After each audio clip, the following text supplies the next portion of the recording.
ümumiyyətlə sənədli teatrda tamaşanın mövzusu adətən özü üçün alternativ məkanları axtarır. Alternativ məkanlar hansı ki, icmanın görə bilmədiyi kənarda qalıb və submədəniyyətin bir parçasıdır və yaxud dağılmış bir ərazidir, məkandır və sənədli teatr bu məkanları özünə çağırır ki, mən buradayam, gəl və mənimlə bir yerdə insanların real hekayələrini, real hadisələri məkan vasitəsilə insanlara çatdıram.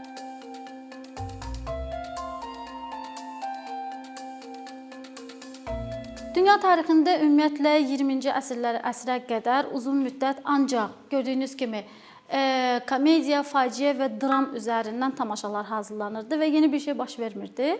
Amma siyasi proseslərin astanasında ehtiyac yarandı ki, şahid ifadələri, məhkəmələr, xüsusən 1-ci Dünya müharibəsi, 2-ci Dünya müharibəsi və gizli qalan arxiv sənədlərinin açılması, intervyular, müsahibələr və bunlar ehtiyac yarandı ki, məhkəməyə məsələn çıxışı olmayan auditoriyaya bu sənədlər, bu şahid ifadələri eşitdirilsin.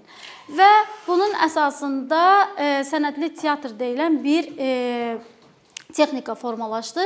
Biz indi onun tarixinə baxacağıq ki, sənədli teatr yavaş-yavaş necə tədricən yaranmağa başlayıb. Deməli, sənədli teatrı nə ayırır? Bizim gördüyümüz bu opera, az-drama və digər teatr nümunələrindən.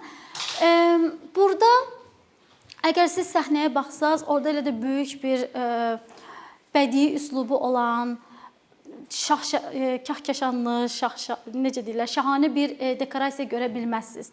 Və ümumiyyətlə sənədli teatrda tamaşanın mövzusu adətən özü üçün alternativ məkanları axtarır. Alternativ məkanlar hansı ki, icmanın görə bilmədiyi kənarda qalıb və submədəniyyətin bir parçasıdır və yaxud dağılmış bir ərazidir, məkandır və sənədli teatr bu məkanları özünə çağırır ki, mən buradayam, gəl və mənimlə bir yerdə insanların real hekayələrini, real hadisələri məkan vasitəsilə insanlara çatdıram. Daha sonra isə əgər siz baxsaz, adətən kontekstdə belə bir şey olur ki, bəzi hallarda düzdür, hərəkətli hadisələrdə baş verir.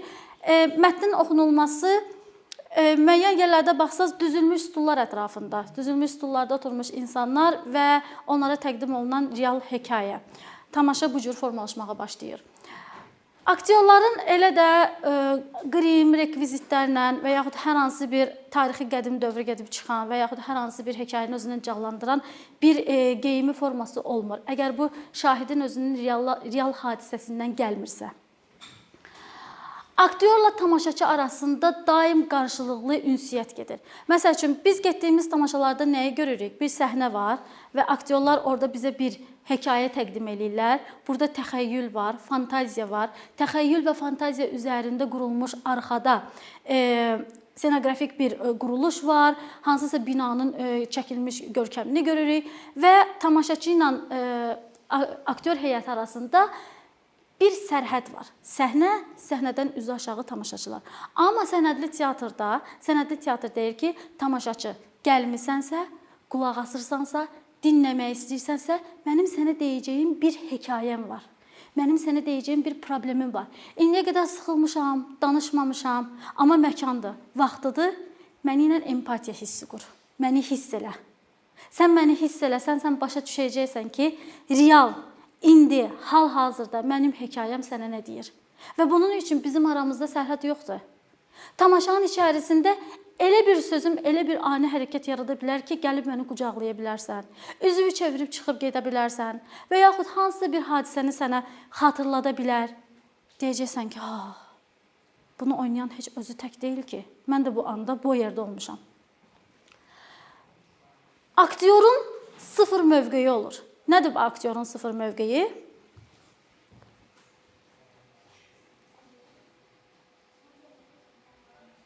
Ölüm ya qalım?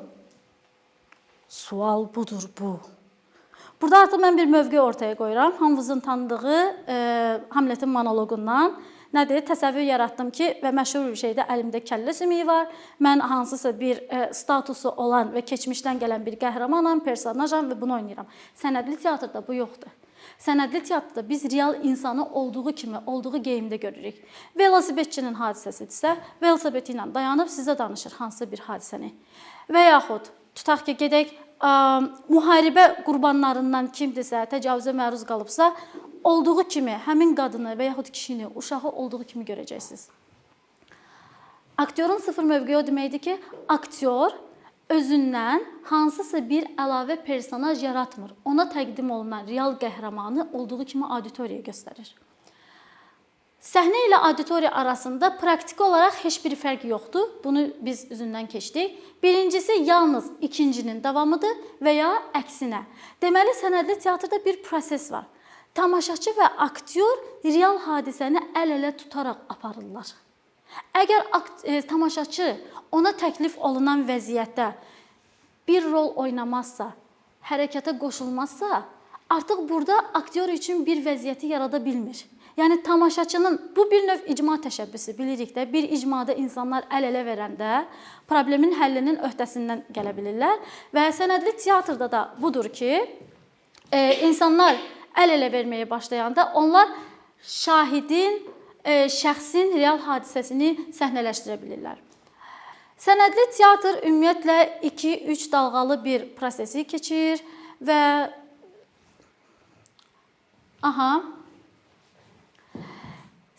burada əsasən hadisələr deməli nə cür formalaşır? Müsahibələr əsasında, məktublar əsasında, arxiv materialları əsasında, gündəliklər ola bilər, Anna Frankın gündəlikləri var. Əgər axtara bilsəz, Anna Frankın gündəlikləri əsasında çəkilən sənədli teatrı görə bilərsiniz.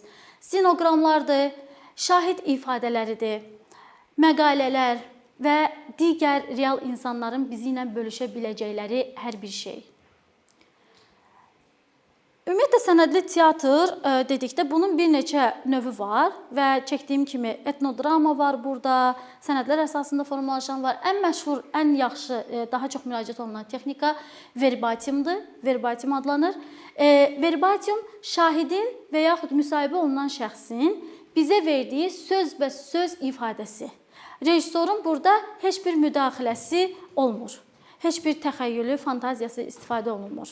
Və biz ikinci hissədə performansa baxanda orada görəcəyik ki, şahid necə məhkəmə sənədlərində özünün təcavüzə məruz qaldığını göstəribsə, mətn eyni ilə götürülür və dramaturq tərəfindən adaptasiya olunur.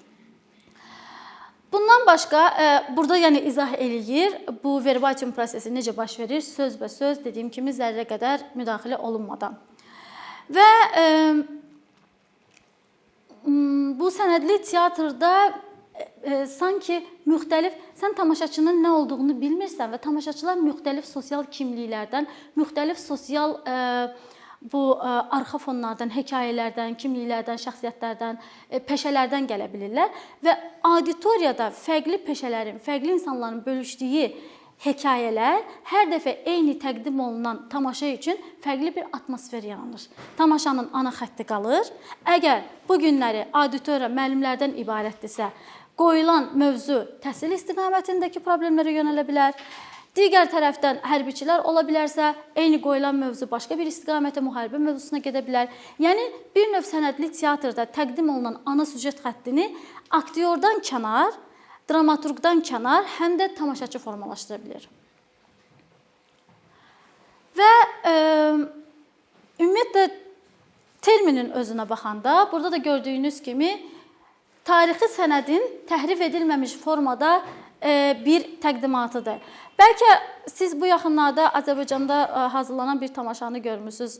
Kod adı Vətən xainlərinin yoldaşları, arvadları. Hansı ki 1937-ci ildə repressiya dövrünə aid olunan arxiv sənədləri əsasında hazırlanır. Biz buna sənədli tamaşa deyə bilərik, amma bu bir növ sənədli və ya bədii üslubdadır. Çünki orada arxa fon, bizim bildiyimiz teatrın üslubları da, tamaşanın üslubları da istifadə olunur.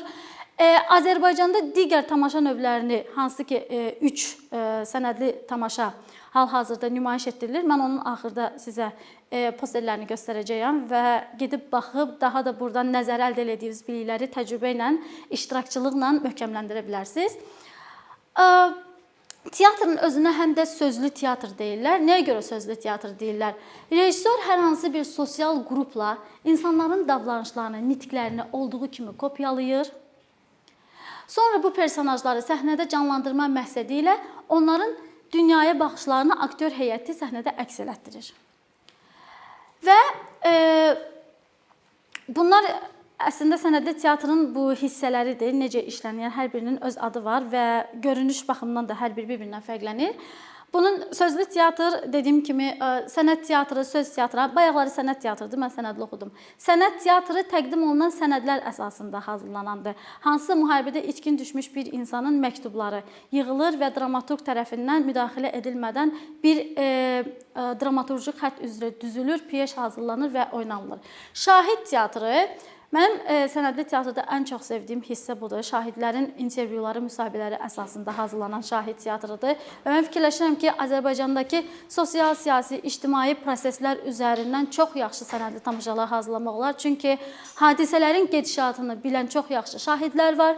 Şahidlər sağdılar və hər hansı bir rejissor təşəbbüs göstərsə, bəlkə də biz öz ölkəmizin, öz kimliyimizin teatr arxivini yarada bilərik, sənədləşdirə bilərik. Şahid teatrı, aktyorların özləri məlumat donoru olurlar burada bəzən. Çox vaxt şəxsi təcrübələrini bölüşürlər. Və fərqinə baxanda ki, bu sənədli teatrı ənənəvi teatrdan nə ayırır? Məncə artıq əvvəlki gedişatlarda biz bildik. Və burada bir növ təkrar gedə bilərik ki, bəzəksiz həyat, səhnədəki bəzəksiz həyat dokumental teatrın, sənədli teatrın əsas ana bazasıdır. Tamaşaçının mütləq diqqəti və iştirakı tələb olunur.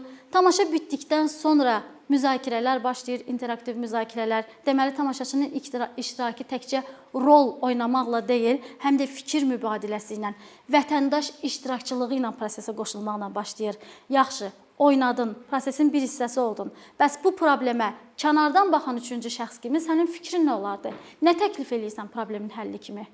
Empatiya hissi qurdun, başa düşdün, oynayanlara hadisə kiminəsə baş verib tək deyil. Bəs sən üçüncü şəxs kimi aktivizm və yaxud hər hansı bir şəxs kimi nə təklif eləyərsən?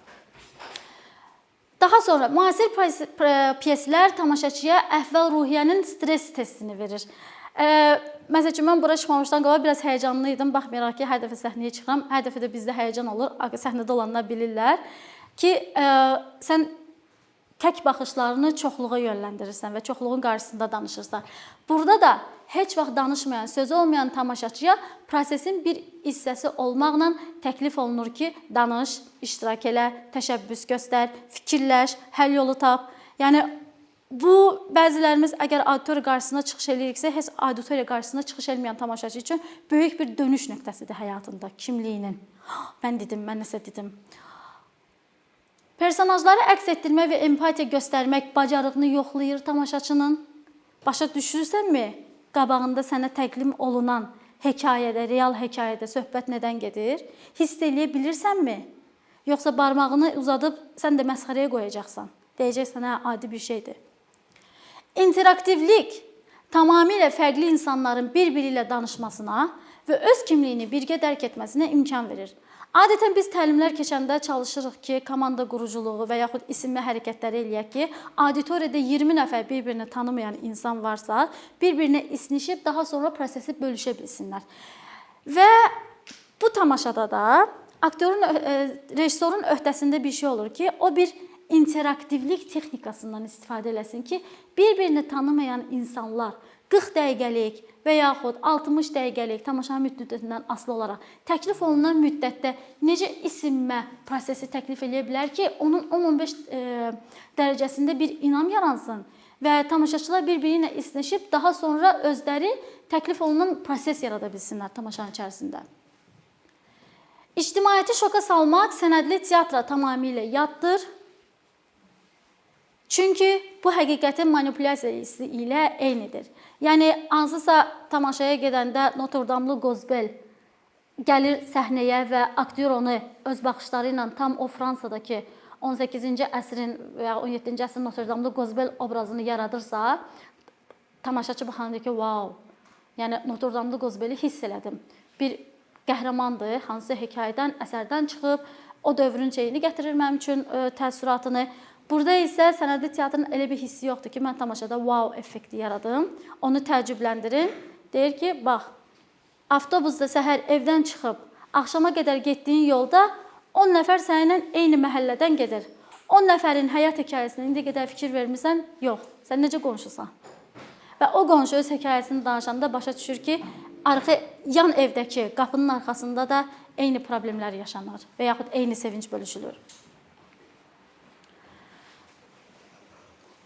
Belə, bu fikir mənim çox xoşuma gəldi, biraz da araşdırma eləyəndə. Fransız filosof Roland Barthes ona ünvanlanan sənədli teatrla bağlı fikirlərə öz tənqidi baxışını vermişdi və epik teatrın, hansı ki, daha çox siyasi iştirakçılığı özündə əks etdirən epik teatrın yaradıcısı olan Bertolt Brecht'də öz sayğılarını göstərərək, hörmətini göstərərək sənədli teatr haqqında belə bir fikir səsləndirmişdi ki, teatr adamı ağlı başında olmalıdır. Onun sənəti yalnız ifadəli qala bilməz. Kədərə və ya absurd hisslərə bulaşa bilməz. O, bunları izah etməlidir və sənəti daim tənqid olunmalıdır ki, inkişaf etsin.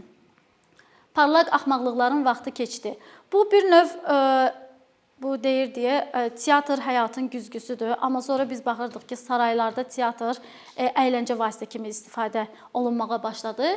Və Roland Barthes bir növ bunlara, necə deyək, belə tənqidi, əks inqilabi bir çağırışdır ki, teatr adamları, əgər siz cəmiyyətin güzgüsüsünüzsə biraz ağıllı olun, biraz motivlərinizi dəyişin, əyləncədən kənara keçin.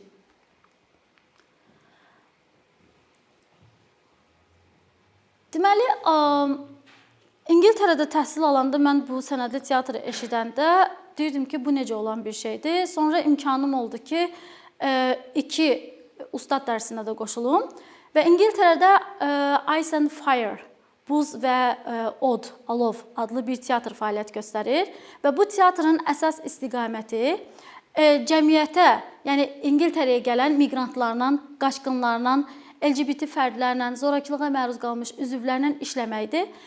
Və mən onların iş prosesinə qoşulub öyrənəndə ki, intervyu müsahibələr necə baş verir, insana necə hekayələr çevrilir, bir də orada etik prinsip adlı bir şeylə rastlaşdım.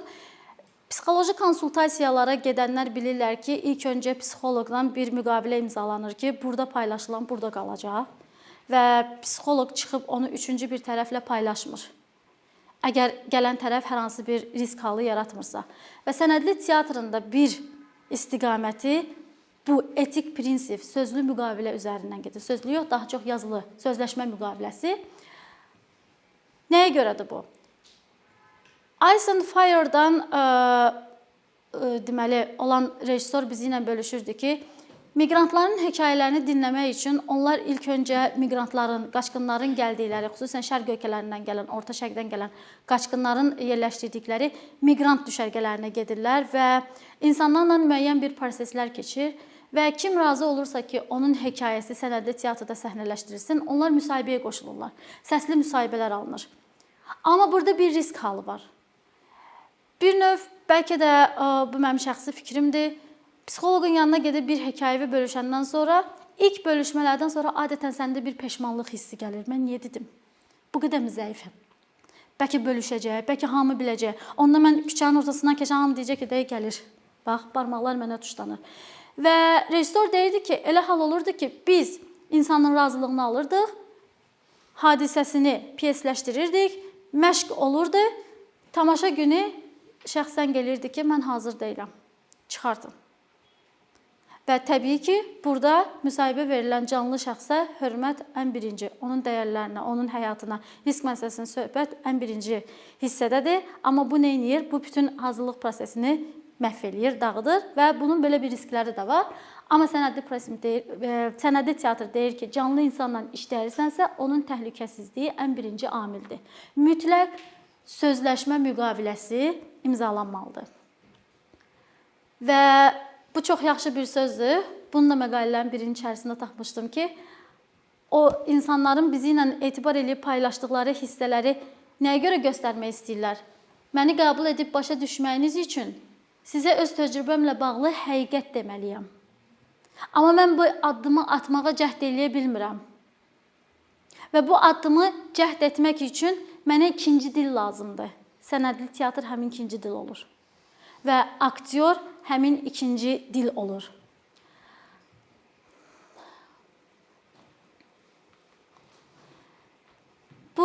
başqa bir texnika da var, immersiv.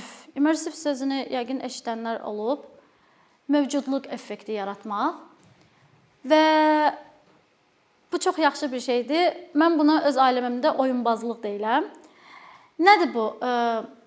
Əslində burada yazmışam hamısını.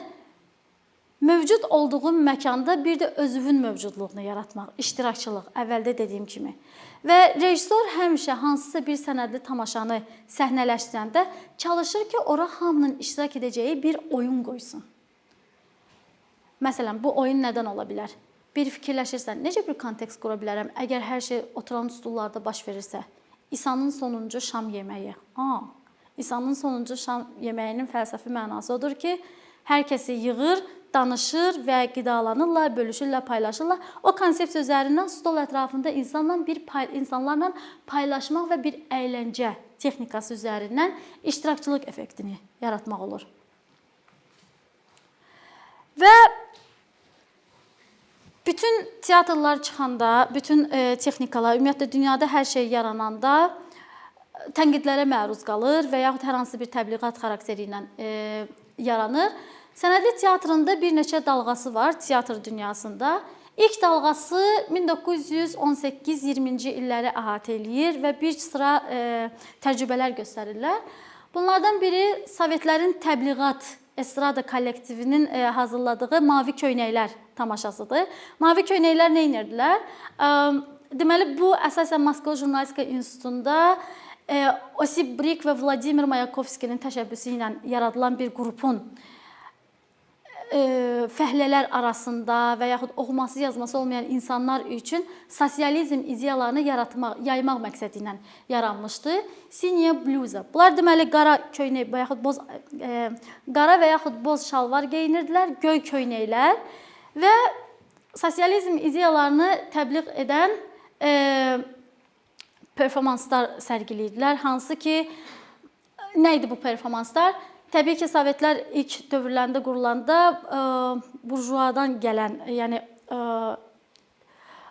oxuması, yazması olmayan insanlara xəbərləri çatdırmaq lazım idi, maarifçilik etikası, texnikası üçün. Və həmin bu heyət çap olunan xəbərləri oxuyurdu, səhnələşdirirdi və insanlar üçün hərəkətli şəkildə deyirdilər. Bu günləri Qırmızı Ulduz kolxozunda 7 ton pambıq yığılıb, yaşasın sosializm və yaxud belə və bilinirdi ki, hansı kənddən qabaqdadır, bu cür. Heyətin şəklini aydın görürük də, yəqin işıq düşür. Bu Rusiyada baş verən ilkin dalğa idi. Avropada necə idi ilkin dalğa? 20-ci əsrin Alman teatr rejissoru Elvin Piscator, 1925-ci. O deməli, 1-ci Dünya müharibəsindən qayıdandan sonra Almaniyaya baxır ki, bu müharibənin gətirdiyi aclıq, travma, sosial ədalətsizlik heç teatr dünyasına təsir eləməyib. Teatr dünyası öz ampulasındadır. Əyləncə, əyləncənin arxasıca və rejissoru incitməyə başlayır bu. Və rejissor heç nəyə baxmayaraq tamaşasını səhnələşdirir. Nə qədər çalışdım, düzdür, posteri tapmadım. Bəlkə özünüz axtarışlara versəz, əldə edə bilərsiniz.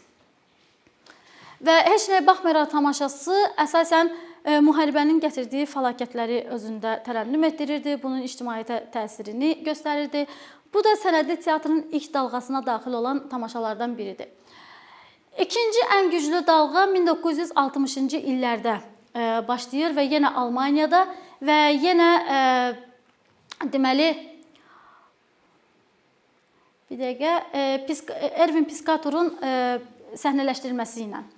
Və 3 piyes səhnələşdirir gördüyünüz kimi. Piyeslərin də hər üçünün deməli, əsas mühiti elə Almaniyada 1960-cı illərdə sosializm ideyası və ideoloji bölünmənin yaranmasına həsr olunmuşdu. Sovet incəsənətində isə baxmayaraq ki, deməli Almaniyada hazırlanan sənədli tamaşalar cəmiyyətə bir töhfə verirdi, bir fikir, fərqindəlik, maarifləndirmə təsiri verirdi.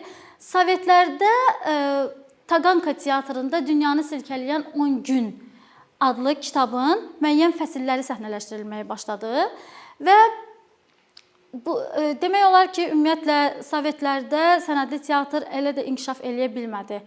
Bildiyimiz kimi daha çox nəzarət var idi və siyasi fikirlər o qədər də açıq səslənilmirdi, müəyyən məhdudlaşmalar olduğuna görə. 1990-cı illər sənədli teatra hansı yeniliyi gətirdi? Thatcher illərində yetişən dramaturqlar səhnənin dilini dəyişdilər. Səhnəyə seks və zorakılıq elementləri gətirdilər. Səhnədə söyüşlər istifadə olunmağa başladı. Bu əsaslandırılır Sarah Kane və Mark Ravenhill'in adı ilə. Deməli, artıq səhnə maarifləndirmə məqsədi ilə deyildi. Orada da yazdığım kimi küçələrin çirkli dili ilə danışırdı, söyüşlərlə danışılırdı. Və hazırlanan tamaşaları bir-bir oxuduqca ən çox üstündə dayandığım, mənə təsir eləyən Hesabat verilib adlı tamaşa idi ki, Kilburns Tricycle Teatrı tərəfindən hazırlanıb 2007-ci ildə Londonda. Bu teatr əsasən özünün siyasi tamaşaları ilə məşğuldur. 15 il sərasər tamaşalar hazırlayıb və burada nə baş verir? Şəkil nəsə deyir sizə? Nə? Müharibə. Hərbi İraq müharibəsi və İngiltərənin baş naziri Tony Blair. Ümumiyyətlə, siyasətlə maraqlananlar bilir ki, Tony Blair əsasən ittiham olunurdu İraq müharibəsində müharibə sənədlərinin manipulyasiyası ilə və buna görə çox böyük söhbət çıxmışdı. Biz onun tam da dərinliyinə getməyəcəyik. Amma tamaşada nə olur? Deməli, tamaşada şahid heyəti yığılır. Mən onu silmişəm, kim tərəfindən hazırlandığını. Tamaşanın prosesi ümumiyyətlə 28 saatlıq intervyulardan, müsahibələr əsasında hazırlanır və burada adlarını gördüyünüz şahidlər, Müdafiə Nazirliyinin keçmiş daimi müşaviri, Keçmiş Nazirlər Kabinetinin nümayəndəsi, sonra Butler araşdırmasının üzvü, Kəşfiyyat xidmətinin komissarı, Çilinin BMT Təhlükəsizliyinin şurasındakı sədr və hamısının adlarına baxsaz, əgər vəzifələrinə baxsaz, görərsiniz ki, bunlar heç də sadə insanlar deyirlər. Bunlar hər hansı bir siyasi prosesi, siyasi statusu özündə paylaşan və ümumiyyətlə İraq müharibəsində iştirakçılığı olan şəxslərdir, dolayı və yaxud birbaşa. Tamaşanın 28 saatlıq intervyuları əsasında çox güclü bir deməli, səhnə hazırlanır, piyes qurulur və tamaşa rezonans doğulur. İnsanlar onu ikinci dəfə baxmaq istəyirlər və bəzi iddialar da var ki, Tony Blairin vəzifədən getməsinə həmin bu hesabata çağırış tamaşasındakı insanların, tamaşadan sonra insanların verdiyi təpki, yəni təsir olub. Bakıya gələndə, çox uzatmadan, uzun bir prosesdir. Bakıya gələndə Azərbaycanda proses necə baş verir? Azərbaycanda hal-hazırda İskra Tarrant adlı rejissorun hazırladığı iki sənədli tamaşa var. Biri artıq repertuarda deyil, Kürəciklər tamaşası. Kürəciklər tamaşası qulaqcıqlar vasitəsilə baş verir və mən rejissorla danışanda ki, ideya necə gəldi, tamaşanın ümumiyyətlə ideyası nədir? İkinci Qarabağ müharibəsindən sonra, Qarabağ müharibəsi ərəfəsində İskra bildirdiyinə görə baxır ki, Facebookda həmişə aktiv yazan insanlar müharibə ərəfəsində bəzilərinin səsi çıxmır. Heç nə yazmırlar, heç nə paylaşmırlar və bu onun diqqətini çağırır, cəlb edir. Nə oldu ki, iştirakçılıq dayandı? Nə oldu ki, insanlar qoşulmadılar? Və o, bəzi həmişə aktiv gördüyü şəxslərdən müsahibələr almağa başlayır. Sənə nə mane oldu? Səni yazmamağa vadar edən nə idi? O bunları səsli intervyu şəklində alır və tamaşa birbaşa həmin intervyular qulaqcıq vasitəsilə qoşulmaqla aktrisanın eşitdiklərini insanlara birbaşa çatdırmağı vasitəsilə baş verir. Tamaşanın birinci hissəsi deməli rahat, yəni tamaşaçı izləməsi ilə keçmişdi. İkinci hissəsində İskrəyə qarşı ittihamlar başlamışdı ki, sən bu tamaşa ilə nə demək istəyirsən?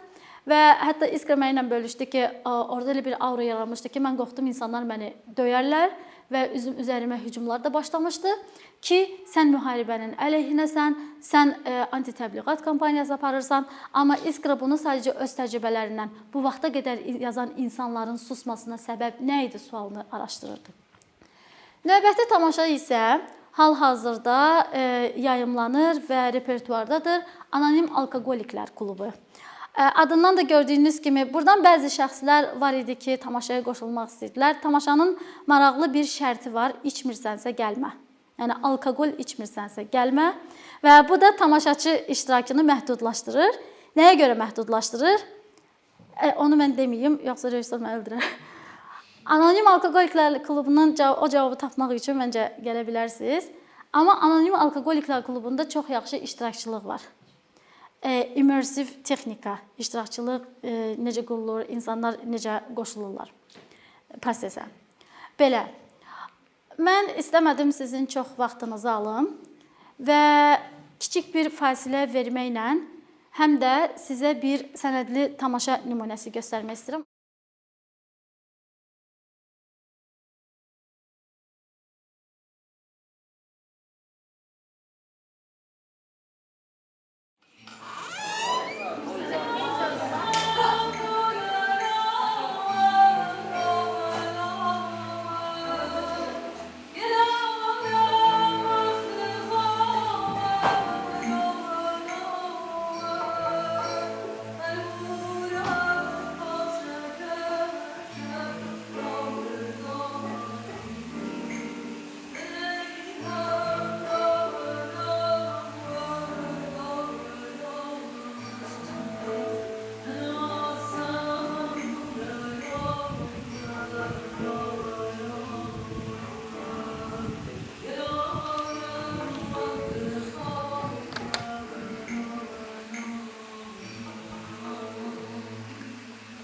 Mən kiçik Koça kəndində doğulub böyümüşəm. Şimali İraqdakı Sincar dağlarının cənubunda yerləşir kəndimiz. Ailəmin əksəriyyəti Koçada və Cənubi Sincarın digər kəndlərində olduğu üçün ailəm böyük və geniş bir ailə idi. Biz sadə həyat yaşayırdıq. Biz torpaqla məşğul olan, torpaqda işləyən, torpaqda böyüyən sadə kəndlilər idik.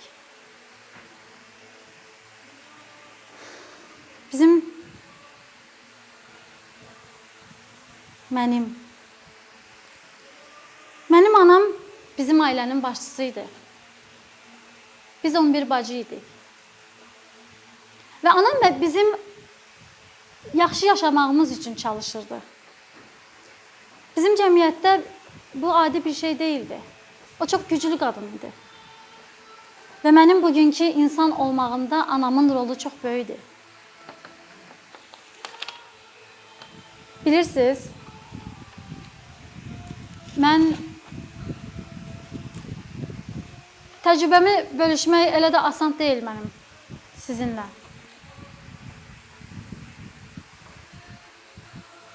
Amma mən bunu etdim. Çünki mən hər şeydən çox öz cəmiyyətim, ailəm, anam üçün ədalət axtarmaq istəyirdim. İstərdim ki, dünya başımıza gələnləri eşitsin və icmamızın sağalmağına kömək etsin. Baş verənlərin İraqda və ya dünyanın başqa heç bir yerində bir də təkrar olunmayacağından əmin olmaq üçün bəzi addımlar atsın. Mən sözlərimin dünyada bu qədər insana çatdığına görə minnətdaram. Ondan əvvəl Yezidilərin kim olduğunu çox adam bilmirdi. İndi hamı bilir. Onlar da bilirlər. Nə baş verdiyini və mənim cəmiyyətimə nə edildiyini bilirlər. Amma təəssüf ki, bir çox həssas icmalar kimi bizim hekayəmiz yox olanda sadəcə IŞİD-in məğlub olduğunu dedilər. Dünya bizi geridə qoyur. Və mənim cəmiyyətim bildiyiniz kimi bu günə qədər əziyyət çəkməkdə davam edir. Onların hələ də köməyə ehtiyacı var.